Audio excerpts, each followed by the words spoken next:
So starting to give it a bit of a polish up today. First place I looked at was that bit where that water drop was, and it turns out that it's looking like I've got rid of it. You can just see this tiny little discoloration there, but I'm going to live with that. Just there. It needs a little bit more polishing, but I just thought I'd hit that bit first to make sure I don't have to repaint it. Turned out that I'm not going to have to. I remember telling you guys a while ago when I did that Stingray, when I used that Concept Clear, it stayed like a bit tacky for like a week. It still wasn't really able to be polished, and similar things happened. So I painted it last Friday and it's the Tuesday now, and you can, not sure if it's going to show up, but you can actually still leave like fingerprints in it. Like if I push on that hard enough, I'll leave a fingerprint there.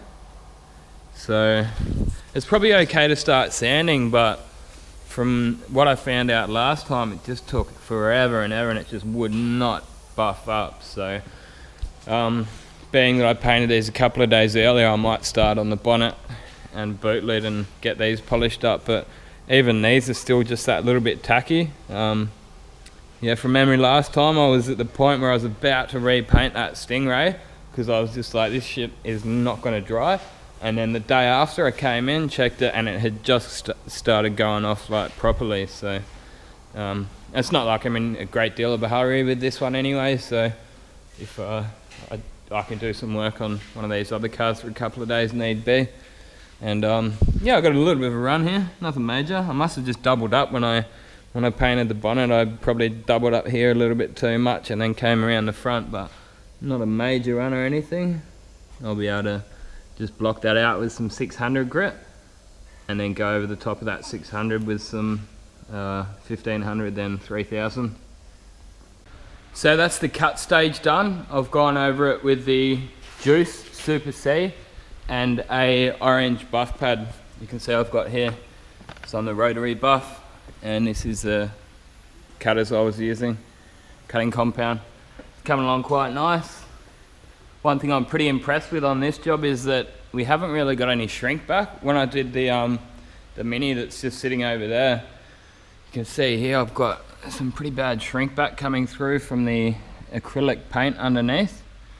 Whereas I think it probably helped that I put the infrared lights on the entire car, learning from the mistake on this one that didn't get infrared light. It did get some on the roof, but it's a big part of it also that this had acrylic all the way underneath it, whereas there was only those two panels on this one that I knew was definitely acrylic, which was these two, but even then they haven't actually reacted with the 2-pack base coat and clear. It's one of those things, I don't really know much about the acrylic, but I'm sure there's different types. I do know that. I'm not a chemist, I'm a spray painter. I know what works, but certain acrylic paints are obviously different than others, and some of them just seem to shrink back and others don't. But quite happy with it. It's got a little bit of peel in it, but he actually wanted that. He said to me, oh, is it gonna look like an original, like from the era paint job? And I said, oh, it's not gonna really look 100% like it, but I decided just to leave a little bit of peel in there and put it on really thick, so it sort of looks the part, I reckon, nice and shiny. I'll be going over it with the black pad next, and then I'll give it all an unmask. I did leave it masked up just so that I didn't get my compound all over the place. That was just for keeping it clean. And then I'll be going over it with the black pad, one of these black pads on the rotary buff with some swirl remover. This is the one we'll be using, and I won't bother about waxing it today because from experience there's a good chance that there'll be a couple of sanding spots where I denibbed it that will come back, so no use in waxing it until it's till I'm happy that there's no shrink back or cut back marks left. It's actually been a real pain in the arse to polish this clear. The Concept HS clear is probably one of the worst clears I've ever had to polish, and it just takes forever. And then you can, because I did the bonnet and the boot lid a couple of days ago, and they looked fine. Next morning they looked fine, but 2 days after, you could just see a couple of spots where I'd sanded. And so I just went back over it again with the Super C. But I'm pretty sure the owner's going to be wrapped with how it's coming along. So I've gone over the whole thing with the swirl remover now, and given it an unmask. I'm going to start putting some of those parts back on. Just mainly the door handles, and some of these badges can probably go back on. I'm waiting on a few of these rivets for these mouldings, but I can get them all polished up, and I'll probably go around here and polish up all these chrome spots as well.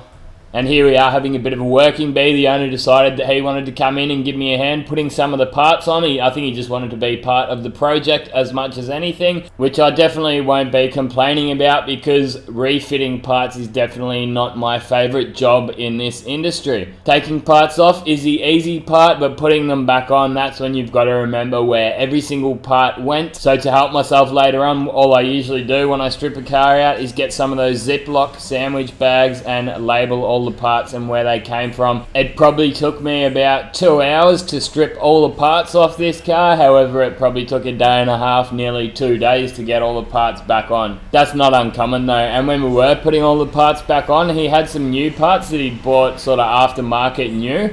And just about every single part that he bought did not fit correctly. Some of them we were just actually unable to use because they were that bad, and some of them we were able to save and modify a little bit to make it work. Like the front headlight surrounds, he had some new ones of them and they were just terrible. We ended up deciding that we were going to be better off just using the original ones which he had, which weren't in too bad of a condition. And this is the grille that I gave a paint up for him in the virtual chrome. There was one bit where I was unmasking it, it started to peel back a little bit. I mustn't have noticed it in time to get the razor blade out.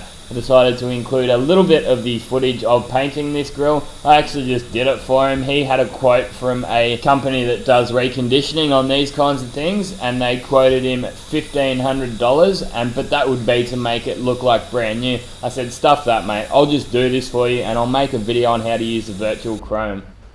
Bit of a word of advice to anyone doing up these old Cortinas. These clips, the owner found these somewhere online from the UK. They do them brand new, but they are basically unusable, because if you have a look at the size of the original ones, which I made sure I kept these original ones just in case, you can put them on here and they're way bigger, these new ones, so you will never fit these mouldings over the top. So I ended up having to reuse, I got some new rivets here, and I was able to just reuse these old ones by putting them over the back here.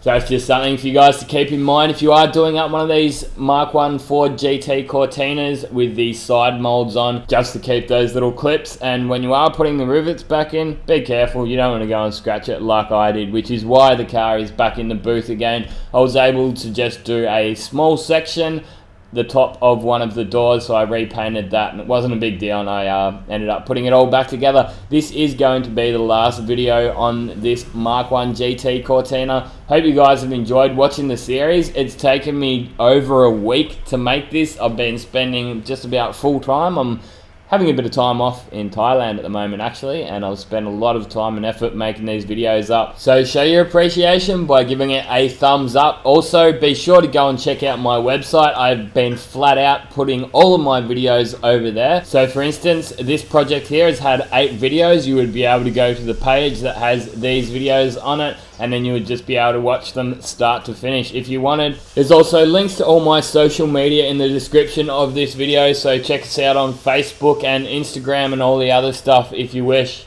Now you've seen this video, get out there and paint some shit, or as they would say in Thailand, Lang Jak Si Kun Sek Sin Gan Du Video Pai La Pai Si Sawati Cup.